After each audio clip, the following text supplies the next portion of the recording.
Welcome to the Close the Chapter podcast. I am Kristen Boyce, a licensed marriage and family therapist with a private practice, Pathways to Healing Counseling. Through conversations, education, strategies, and shared stories, we will be closing the chapter on all the thoughts, feelings, people, and circumstances that don't serve you anymore and open the door to possibilities and the real you. You won't want to miss an episode, so be sure to subscribe. Welcome to this week's Close the Chapter podcast. My heart is exploding with gratitude that you're here with me. You're taking the time to look within yourself, get curious, hold space for yourself to do some deeper work. And it first starts with awareness. So I like to bring you episodes that will get you thinking, exploring your own family history, helping you connect dots, and then practical application on how to work on it. So relationships are an essential part of life. How do we have health relationships? What did you see in your parental relationships? What have you taken on that you really want to work on and change? What makes relationships last? And what are the common disagreements or fights that couples get into? And then how do we work through them? What are the patterns we bring to the table? We're going to unpack all of that today, and I'm excited to share this episode with you. If you want assistance, I have a free guide, free journal, if you will, at kristendboyce.com/free resources. We will link that in the show notes, so you don't have to stop your car. You can just do that when you get home. And you'll want to jump on the mailing list, as I have lots of valuable resources to share with you. And this guest is really important because they've done so much in terms of writing books on relationships and trying to create more conversation around how to make relationships work. So let me introduce you to Stan Tatkin. He is a doctorate. He has his doctorate and an MFT clinician, author, researcher, PACT developer, that's PACT, and co-founder of the PACT Institute. Dr. Tatkin is an assistant clinical professor at UCLA. He maintains a private practice in Southern California and leads the PACT programs in the U.S. and internationally. He is the author of We Do Wired for Love, Your Brain on Love, Relationships RX, Wired for Dating, What Every Therapist Ought to Know, and co-author of Love and War and Intimate Relationships, and newly released and Each Other's Care. And we talk a little bit about Each Other's Care because there's 14 chapters that break down the most common relationship issues and then how to work through them. So if you want to grab a book, you can grab any of these resources. We really dive into breakdown in relationships, how to create more effective communication. So if you are in any type of relationship, listen to it, share it with your partner, and have a conversation. Let's change the dialogue on what relationships are and are not. Because we have this idea of what we think relationships are. They're like fantasies, like we're never going to fight. We're never going to have any arguments. It's just simply not the reality. So let's dispel all these myths. Let's talk about how to make them work. So without further ado, here is my conversation with Stan. Enjoy. Welcome to this week's Close the Chapter podcast. I am delighted that you are here with us today for this very important episode. As you know, I'm a marriage and family therapist, and I believe in couples therapy. 2 months into dating, if everybody doesn't know the story, my husband said, "I think I love you." And I said, "How about going to premarital counseling?" And he's like, "Okay." So I've been a big proponent of couples work in every form or fashion, because I believe that if we can take a look within, we're self-aware, we can recognize our patterns, we can explore our childhoods, we can make a huge difference for generations to come. So my guest today is a pioneer in couples work, and I'm thrilled to have him on the podcast. Stan, welcome to the Close the Chapter podcast. Thank you for having me, Kristen.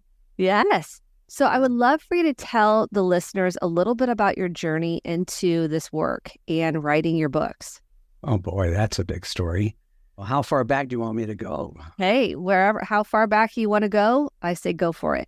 I started off in show business with my family. My family was a show business family in music. So I was musician, a professional musician for my early life until I was around 26.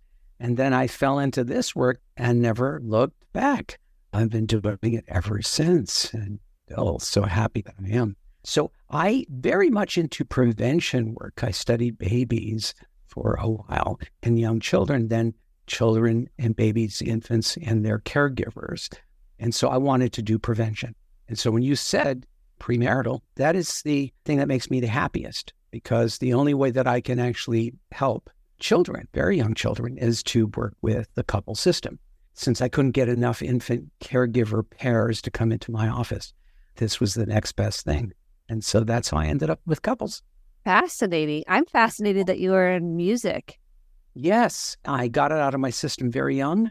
I still love music and I still love all of that. I bring it kind of into my practice because I think musically, and that helps me a lot in dealing with two-person systems because there's a lot of sound in music and beat structure. That's interesting. I've never thought about it. Yeah. So I like this new perspective. How did you get into couples? Like you started with kind of this preventative with babies. Since you're working with the parents, is that how it led into couples work? Well, I also went through a divorce. And so at the time, the apex of my learning of neuroscience, infant brain development, I was particularly interested in the autonomic system, as that was implicated in my divorce, in my marriage dissolution.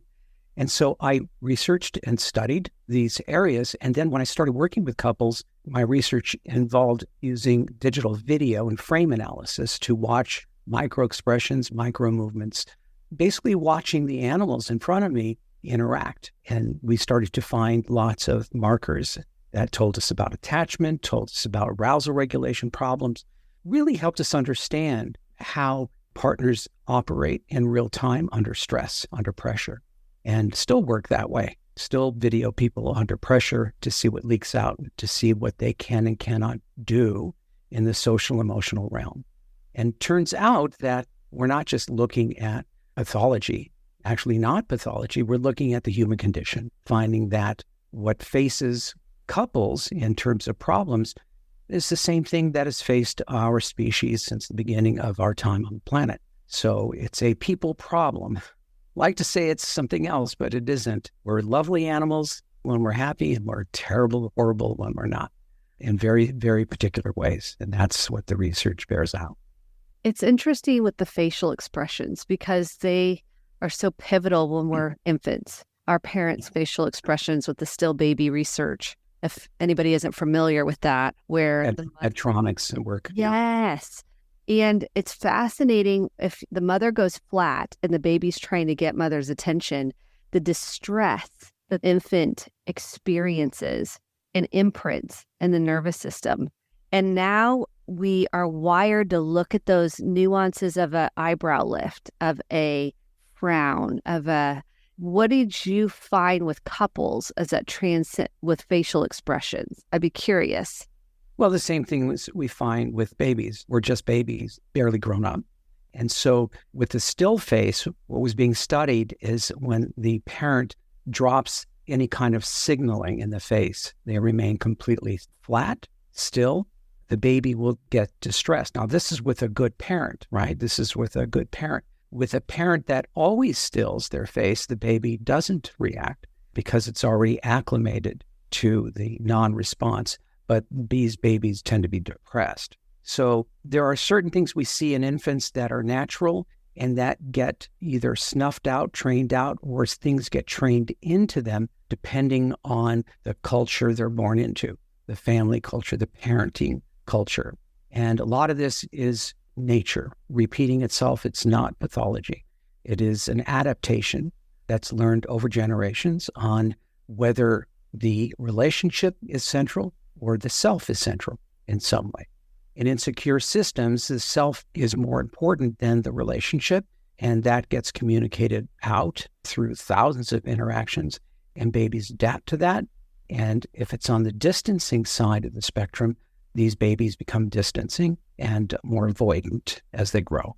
If it's on the clinging spectrum side of insecurity, because the self comes first in terms of take care of me, mommy, Daddy, I'm drunk, I'm depressed, I'm not well, then these children become ambivalent as they grow into adulthood and angry, resistant. So this is not rocket science. It becomes very understandable when you see it in action, and it happens very, very early.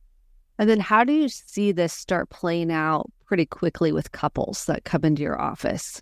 Well, you can see it in their interactions because one of the things that I say in the latest book, In Each Other's Care, which I wrote during the pandemic, is there are basically two reasons why unions in a free society among equals will fail eventually.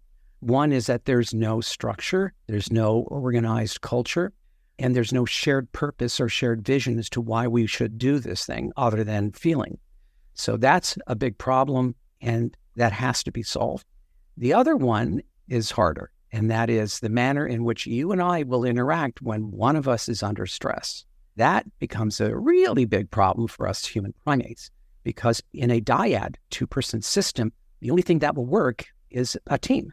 I have to consider you at the same time I'm considering myself, or I will look unfriendly to you. Now, here's the problem. In couples, we're not oriented this way. And so we tend to put ourselves first, and that's war. That begins to be a problem in a union of equals, right? Put us under stress, and both of us will start to revert to a one-person system of I, me, and my. And that is also war. So we have to understand the nature of being human and how it works. For some people, it's an easy transition and orientation. For other people, it's uphill all the way. Oftentimes it's two children in my office. They're really stuck in their unmet needs from childhood, and they're reaching to this partner to fill those needs. It's almost like a desperation, a thirst that they want quenched with the partner. Right. And generally, you don't go into business with someone because you fell in love with them and you're hoping that they'll fulfill your childhood needs, right? That would be folly. Not for that. You're there to make money, or you're there to be famous, or you're there to win, or you're there to survive. But couples, not so much. We're there because we love each other, because we're attracted to each other, because we were put together in an arranged marriage, whatever. So it's the only union without a mission or purpose other than emotion. And that's why they generally don't last anywhere on the planet for very long. Well, they could last, but not happy, because they're missing that single idea of we have to operate on agreed upon principles that are purpose-driven, not feeling-driven, or we will be threatening to each other. How much story making, like if I see a facial expression in my partner and then I make up a story about what you're feeling, what you're thinking about me, and I run with the story, and I believe it's true. I mean, you gave me this look and you look disgusted with me and you look angry, and now I'm running with that story. How much of that component do you feel like impacts couples' connection? It happens all the time with every human being on this planet. This is what we do. We are mostly automatic at any given point, and we use pattern recognition, which is lightning fast, to assess safety and danger. Now, that's based on memory. So I've seen that disgust look before, and it was aimed at me, and you're looking like you're aiming at me.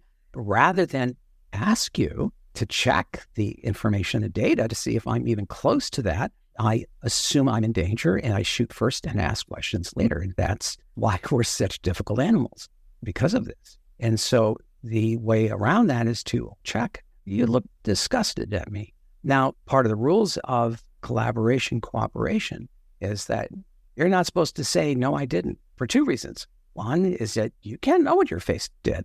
I'll be the judge of that. And secondly, you're not in my body, so it doesn't matter what you think. It matters that what I think. And if our relationship is most important, you got to care about it. If our relationship isn't most important and you're most important, watch out. Okay? So this is the messiness of our species. This is all the errors that our brain makes naturally because of energy conservation. We do the least amount necessary. And so if I can judge you or judge your face, your vocal tone, your movements, that phrase you use, because I think I'm in danger, I will do it. And I will do it quickly because our threat systems are quite acute, as is our survival instinct. And it's not personal, but it is something we'll act on. And that's something we have to learn how to work with. Okay, so let's take that. We take the bridge here to the 14 chapters in your book.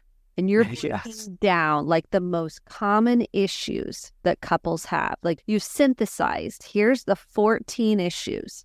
Those are the ones I see mostly in my clinic that I had time for to really, but hopefully in the end, you understand that it's not the issue. It's not the complaints. It's the manner in which people are dealing with. Yeah, go ahead. Okay, so when you think, what are the top 3 complaints do you feel like you see most often in couples and marriages? The 5 are money, time, sex, and kids, but it can be religion, it can be stepchildren, it can be all sorts of stuff. I would say I get a lot of betrayals, and the betrayal is always in the area of information that's not being shared properly or at all.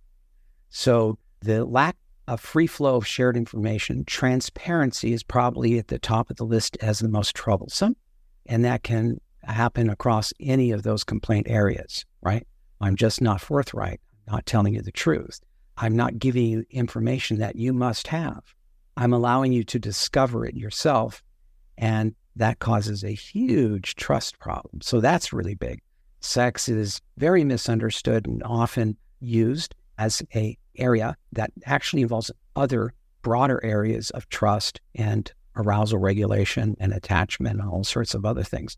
But sex in all its forms, not enough, too much, I don't like the way you have sex, I don't like your ideas, all of that, performance, libido, that's another really big one.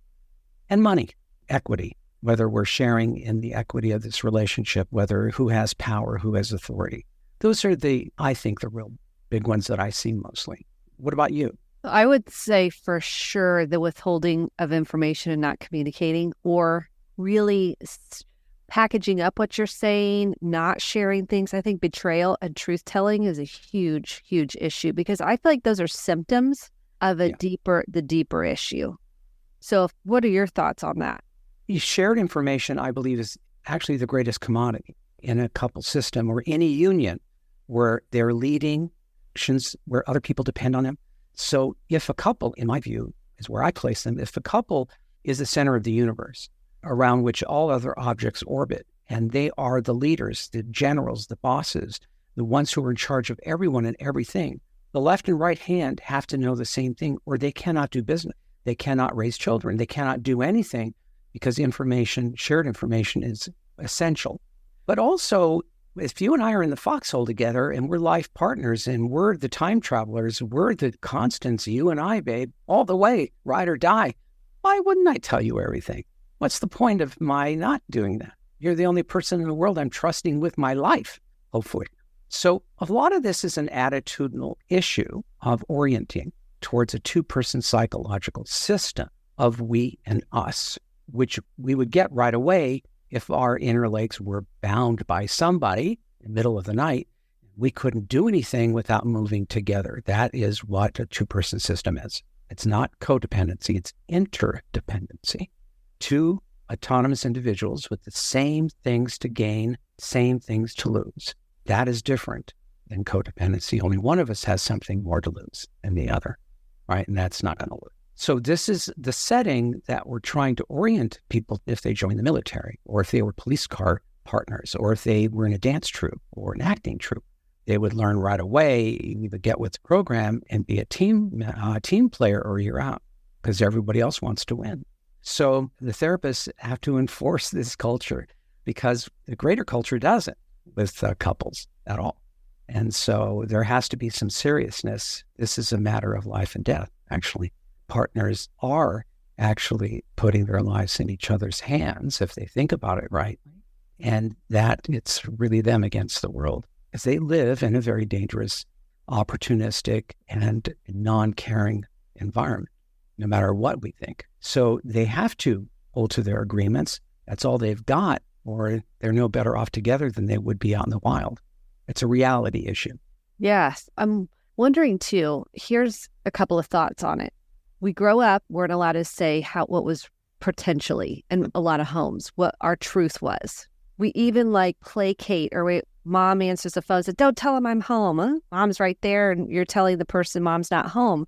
Even these little details, we weren't allowed to be transparent. And so they come into these marriages and I'm telling them be transparent. And they're looking at me like, What are you talking that about? is scary. They're going to get mad.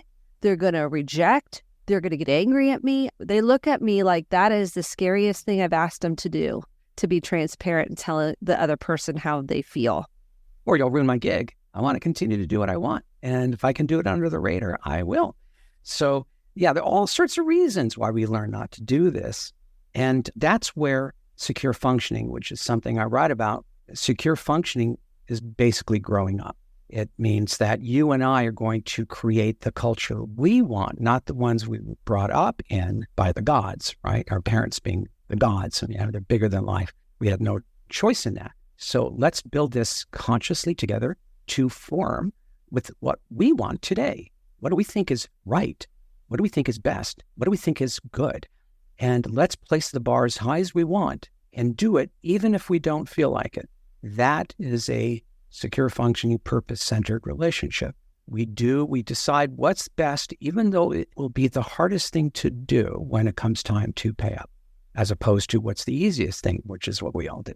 Let's say you have someone that has kind of this growth mindset. They're working towards becoming more secure with themselves. They want to put in the work in the relationship. And you've got kind of one person that says, I don't see a problem. They're just kind of stuck. Maybe they're in their defenses, protector parts, and we're just not making any movement. What do you do with those couples? From the sound of it, we call those people islands. A nice way of saying an avoidant. Somebody from the distancing group would say that. I don't see anything wrong. Everything's perfectly fine with me. The only problem is my partner has a problem. So that's somebody who sees things from the distancing end of the spectrum. And usually people like that come from neglect. Not material neglect, but on an attachment level in terms of attachment values. I never got those things, so I don't know what I'm missing. You seem to be very needy. You seem to have issues because I'm happy as a clam.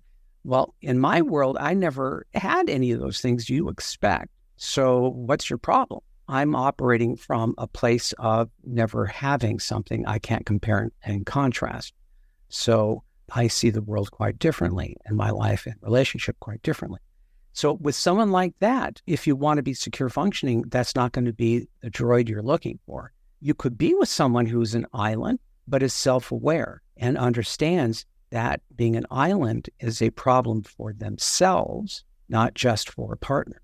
That's somebody you want to be with. They want to do something that is fully collaborative and cooperative, a team sport like relationship, then they're good. You're going to have to hold each other to things like this. But somebody who doesn't see a problem at all is not going to work because they're never going to agree to the things that you're wanting because they just don't have a need for it.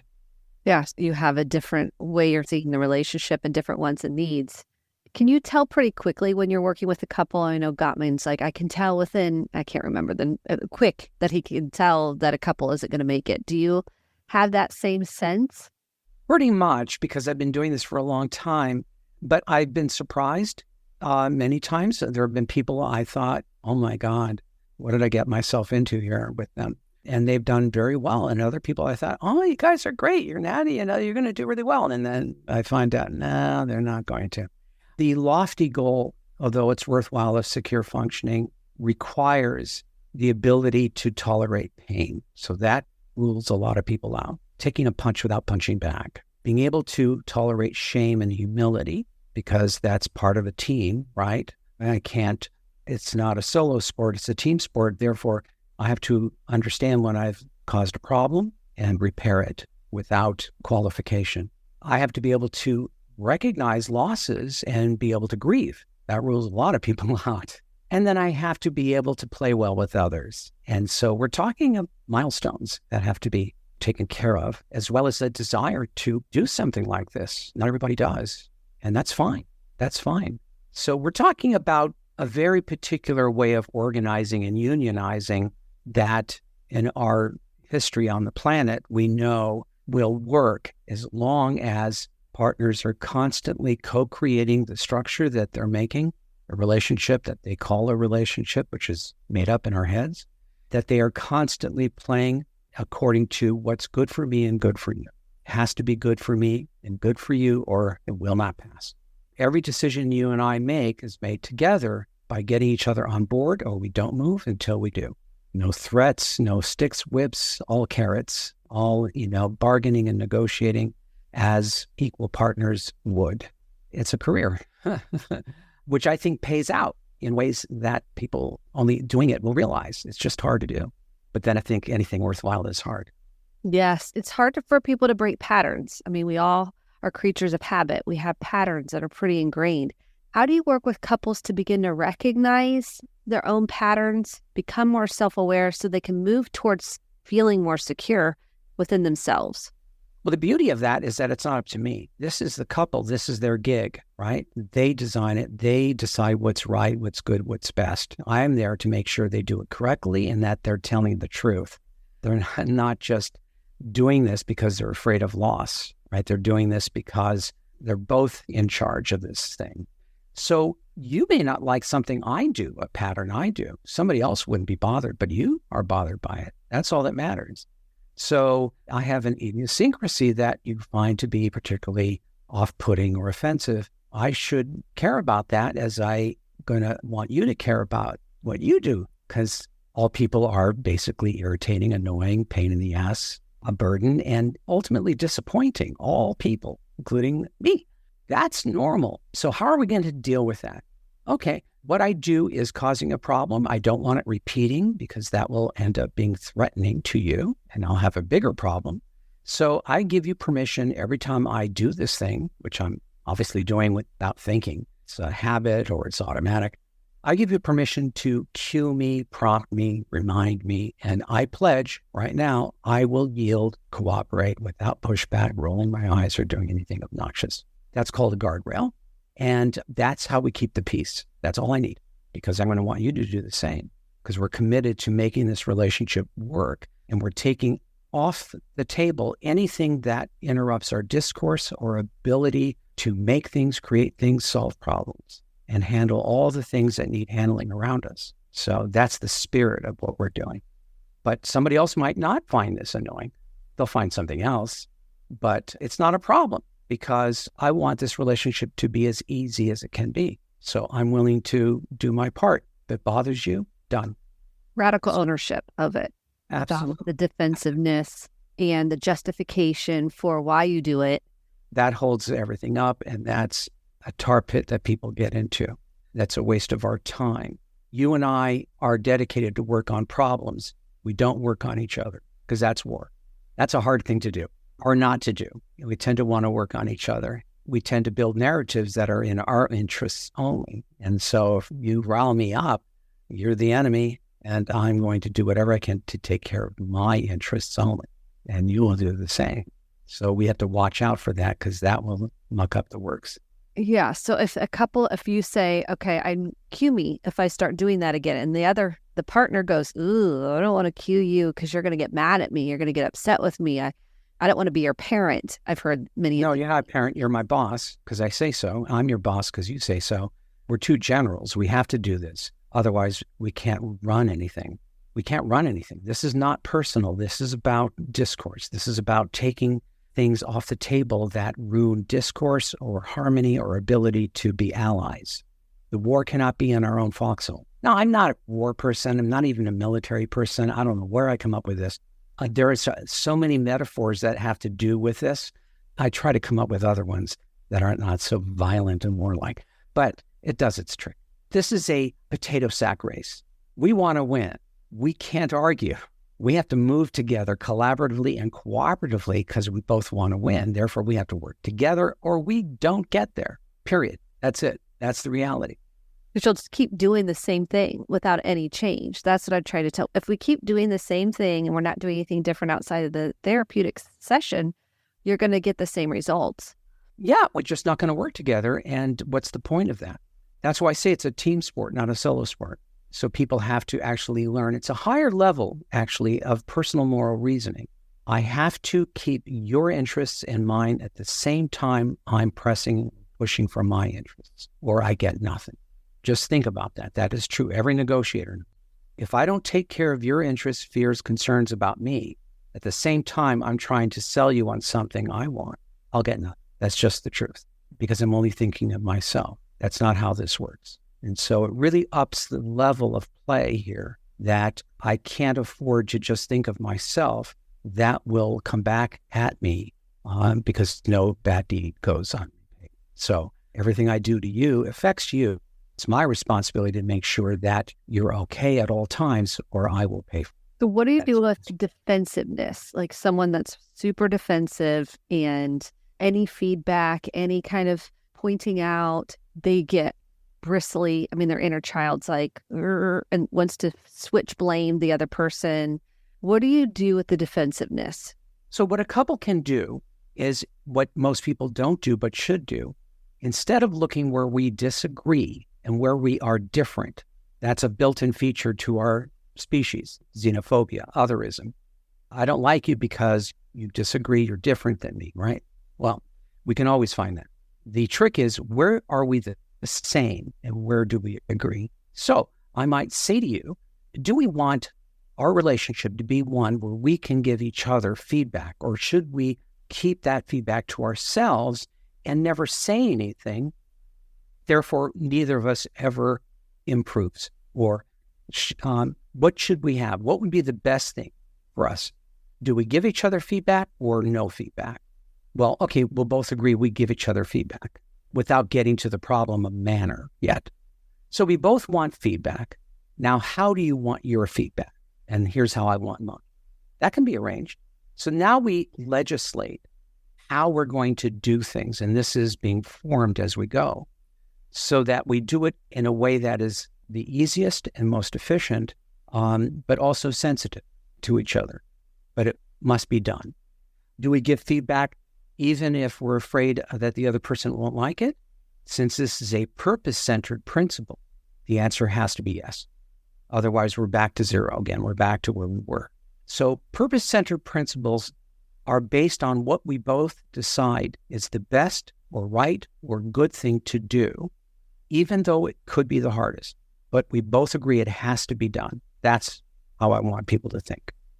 So if you and I decide we want affection, appreciation, admiration, romance throughout every day, we want that throughout every day, and we've worked all the other details out. Now the question is, do we do it when we're mad at each other? The answer has to be yes. Do we do it when we hate each other? The answer has to be yes. In all cases, it must happen. I could go up to you, kiss you, and tell you you're beautiful, and I love you, and I hate your guts right now, and I want to punch your face, but I adore you. That'll work.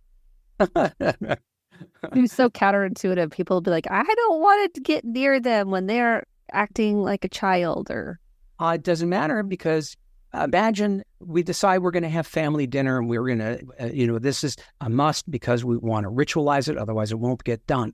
We do it if we're in a bad mood. Yeah, we still have to do it. In all cases, it must happen. Otherwise, there's no reason for a ritual. We're lazy animals. We do the least amount necessary, the least. And so we get what we pay for. Don't put much in, you're not going to get paid. So that's how you would deal with that. Where do we agree? I want apples, you want oranges, we fight. Let's be smarter than that. Do we both want fruit? Yeah, cool. That can be arranged. Not a problem. And so it's a higher level of thinking. Where are we the same? Where do we? There's always a place. Always. People just have to know that they must look there and not the other. The other is low-hanging fruit. yes, I feel like one of the key and essential ingredients is this idea we mentioned, radical ownership, an open feedback loop. We know we have decades of research saying how important an open versus a closed feedback loop is. And then you said the manner in which you deliver it. So the feedback. So let's talk a little bit at the manner in which you deliver the feedback. The manner is everything, but we found is that it's never the subject matter. It's never the topic. The topic is the stressor. The stressor is the ghost in the machine that when I'm under stress, there's a change in me. And I am more likely to operate as a one-person psychological system under stress, which means it's non-collaborative and non-cooperative, and you're going to react to that. So if I don't think in a two-person manner, I will communicate in the manner in which I'm talking. The word choice, my facial expression, my movements, everything that I am thinking only of me and not you. That's the manner I'm talking about. It does not matter the subject. What repeats over and over again, and we can prove this, is the partner's manner is what repeats. And this is every back and forth in every sequence will find someone is talking, behaving in a non-collaborative manner. And that compels the other person to do the same. So that's pretty much it. And it happens at very fast speeds, which is why people have to be trained into this. Yeah, I think it's important. I have also seen couples where one is so afraid to say how they feel. We're literally going around the mulberry bush and around them. And I'm like, okay, we need to land the plane because I have no idea what you're saying. And it frustrates the other partner because they're like, just say what you mean. But they're so afraid to like say it and they're not clear in what they're saying. How do you help someone in that situation? What I will tell people is that if you approach with fear, that appears threatening to your partner. So you're afraid, but you're telegraphing something that they should be afraid. So rather than go around the bush and be tangential, is to take the shortest distance. And that is, it really bothered me what you did last night. Full stop, and you keep doing it. It needs to stop. Now I let go of the stage and let you respond so that there isn't, I'm not ginning you up. This is a heart rate, blood pressure issue. If I hold you too long, or if I don't get to the point, or I bury the lead, I'm now dealing with a person who's ready to spring into action and be aggressive because of this. So I telegraphed that. I did that. Just like telling you the minimal or too little information is just as annoying and frustrating. So too much information, too little information, information that's irrelevant, information that is untrue or incomplete, all of that is considered deceptive speech. And there are problems with that. It's non-collaborative. Yeah, starting you always, you never, you constantly are doing this. The person automatically goes into defense because it's maybe they do some always, but those are triggering words for people. And there are certain people, attachment styles that are known to use that language because for a reason. People should understand that when someone says always, they mean too much. When they say never, they mean too little, not enough. And if people just interpret that, then they can stay on the page. They can stay focused. But there's no such thing as always and never. Is too little and too much. That's really what's being communicated. I like the reframe. That's really helpful. That's also probably true. It is. It feels like my nervous system. Yeah. One of the things I think we're not teaching people enough is how to tell the truth. Yes. I really do. I know that sounds basic, but I believe we're not teaching how to tell the truth. So where would you start with someone on how to tell the truth about what's really inside, what's really going on? So we have to unpack that because you may think I'm not telling you the truth. I believe I am telling you the truth, but I don't have a history of precision. I don't have a history of showing my work.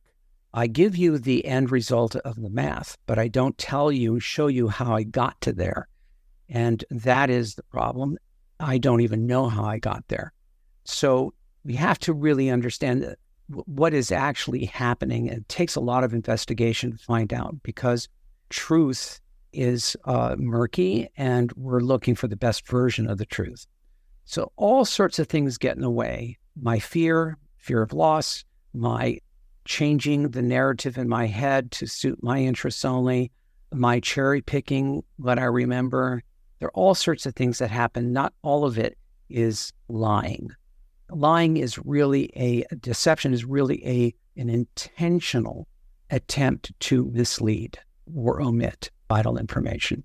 Outside of that, there could be a lot of things going on where I don't even know how to say what's true, even about myself.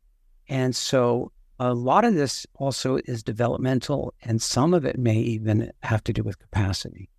So there's a lot going on with us humans. Not all of it is intentional. Some of it actually is developmental, and some of it may even be deficit. I never have been able to do that.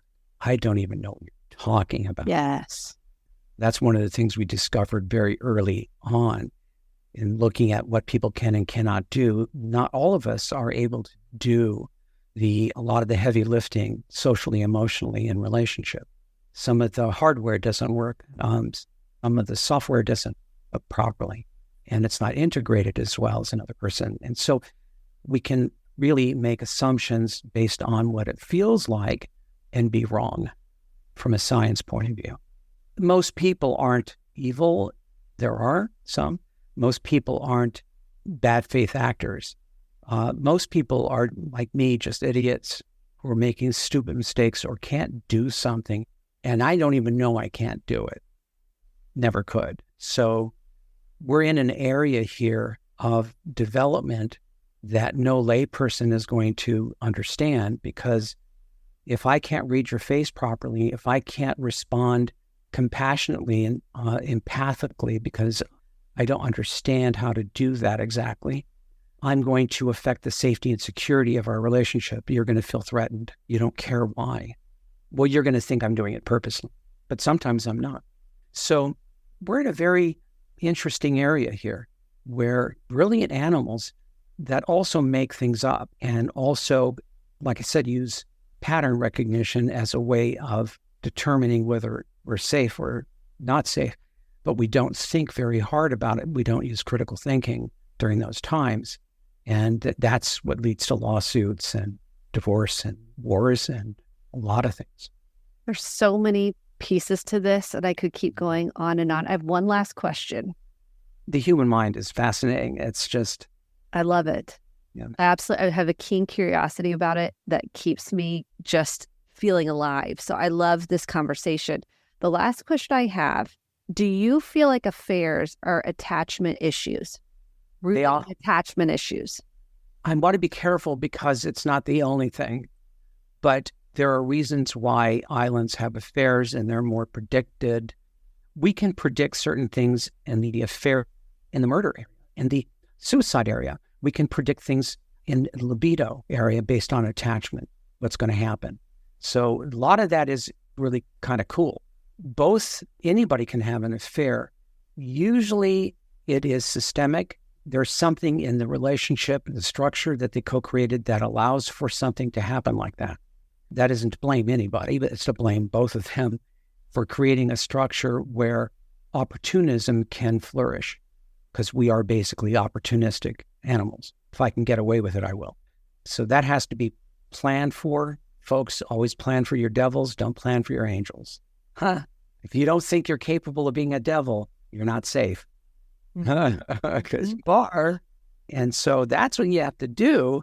And you have to build a better boat to manage this relationship, to protect each other from each other.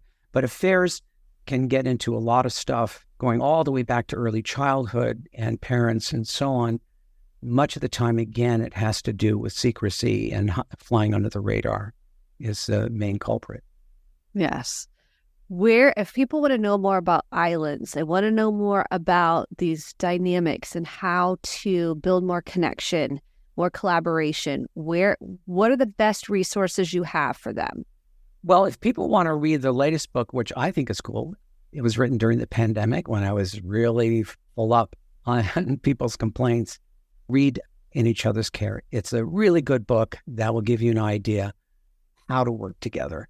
If you want to learn about islands, anchors, and waves, oh my, Wired for Love, the second edition is coming out in 2014, and Your Brain on Love, which is direct to audio with me speaking.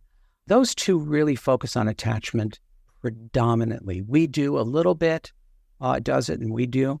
But in the latest book, I'm not covering that as much at all, or the science of covering conflicts, conflict management, structure. So, and that's really hit strongly there. And if people want to reach me, go to the PACTinstitute.com. That's the PACT Institute.com. We do trainings for mental health professionals around the world, online now. And we do couples retreats. We're doing one in Portugal. It's a 5-star retreat. You guys should come. It's amazing. Oh, they're really good. They're really good retreats. They're like time of a life, once in a lifetime kind of thing. But we also do a couple workshops online throughout, and you can find me there too. I've been to the website. It's fabulous. You've got lots of resources. So I encourage every listener to get on the PACT website and pick up Stan's books. You will be so glad you did, because they're filled with a wealth of information. And I know most of you that are listening, I'm so grateful, because you want to grow, you're looking to evolve. Share this with your partner, share this with a loved one, start a conversation about it. Start looking at what you want to prioritize. What do you want to change? How do you want to get there? And maybe you need some help. Grab the books, work through them, and start chapter by chapter. I love that with couples. Take it in bite-sized chunks. Start talking about it. We've got to start somewhere, and this is a great place to start. And, we have my wife and I have a bit of a grandiose, want to kind of like save the world, because we believe secure functioning is not new. There's nothing here that I'm inventing. This has been talked about, written about throughout the ages. This just makes sense. But it's hard to do. I got to admit it myself. I'm called to task in my own family every day by my students and so on to be secure functioning. If it were easy, we'd all be doing it. But it takes effort to do it, but it's worth it. Yeah, and the willingness. That's why I said we have an open feedback loop in our house. I'm like, every day, I'm like, okay, thank you for that. That was very, and I'm like, okay, one more thing for me to work on. And I wouldn't change it. I wouldn't change it. It's the greatest gift that I think we can create in a family system. So thank you for the work you're doing in the world. I appreciate your time, your heart, your energy. And everybody, please share this. If you got a nugget here or there, maybe you found something that just shifted the way you see something, tag it on social. Let us know what that was for you, because I love hearing about that. And I know Stan does too. So thank you so much, Stan, for your time. Great to see you. Nice to see you. Thank you so much for listening to the Close the Chapter podcast. My hope is that you took home some actionable steps, along with motivation, inspiration, and hope for making sustainable change in your life. If you enjoyed this episode, click the subscribe button to be sure to get the updated episodes every week, and share with a friend or a family member. For more information about how to get connected, visit Kristen, KRISTEN, Boyce, BOICE.com. Thanks, and have a great day.